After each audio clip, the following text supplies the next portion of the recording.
Ma question s'adresse à Monsieur le Premier ministre. Vous avez mis le feu au pays en vous entêtant sur une mesure dont personne ne voulait, une mesure préjudiciable pour le quotidien des territoires, sans pour autant avoir une efficacité reconnue. Je veux parler du 80 km/h.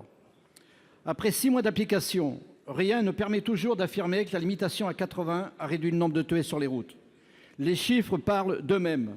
Pourtant, cette mesure devait être d'une efficacité immédiate. Il n'en est rien. Le groupe du travail du Sénat, sous la haute responsabilité de Michel Raison, vous avez fait des propositions équilibrées, acceptables et intelligentes.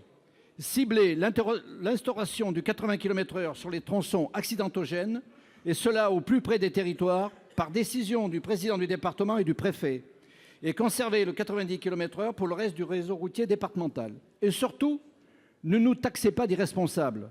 Nous souhaitons bien sûr que le nombre de morts sur les routes diminue. Nous soutenons toutes les mesures qui vont dans le sens de l'amélioration de la sécurité routière, de l'état de nos routes et de nos véhicules et du comportement des automobilistes. Après vos anciens ministres de la cohésion des territoires et de l'intérieur, le président de la République, lors de son Tour de France, propose de revenir sur cette mesure et, je cite, « trouver une manière plus intelligente, des solutions plus pragmatiques et faire quelque chose qui soit plus acceptable ». Alors, Monsieur le Premier ministre, envisagez-vous de reconsidérer votre décision et trouver une solution acceptable par tous? Envisagez-vous de suivre les propositions intelligentes du Sénat?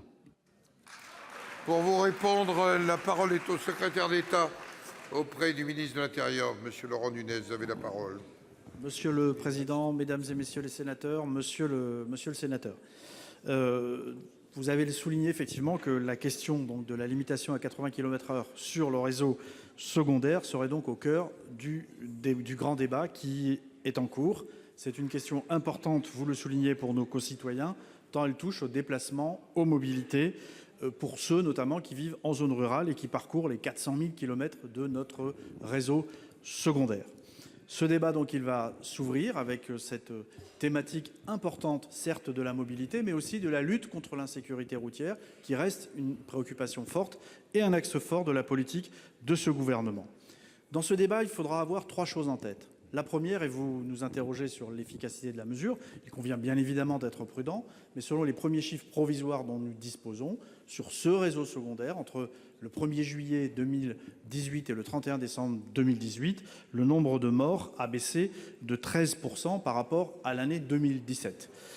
Deuxièmement, il nous appartiendra également de bien prendre en compte les effets induits de cette mesure. Je pense notamment au temps de déplacement, je pense notamment aux effets sur la consommation de carburant ou encore sur la cohabitation entre les voitures particulières et les poids lourds.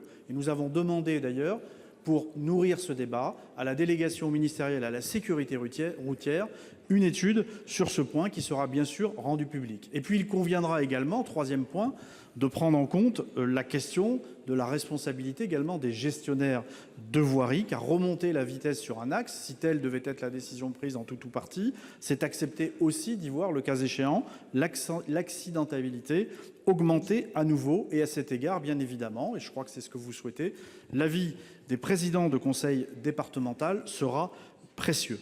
Nous veillerons avec Christophe Castaner à ce que ces analyses soient bien rendues publiques pour que chacun puisse s'exprimer en conscience sur ce sujet, notamment s'il devait être apporté des aménagements à cette mesure. Mais je sais que nous partageons tous le même objectif. Cet objectif, c'est de sauver des vies humaines. Merci.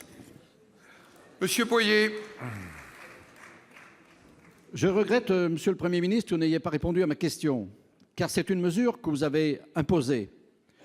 Nous ne vous demandons pas de reculer et de vous renier, nous vous demandons de vous adapter à la réalité de nos territoires et de donner un signe d'apaisement à la colère. Monsieur le Premier ministre, écoutez le Sénat, écoutez la voix de la ruralité et des territoires. Si vous aviez écouté le Sénat sur d'autres sujets tels que l'eau, l'assainissement, l'augmentation des taxes, la retraite agricole, la CSG, nous n'en serions pas là. Il faut conclure. Nous, sénateurs, nous vous en appelons à la raison.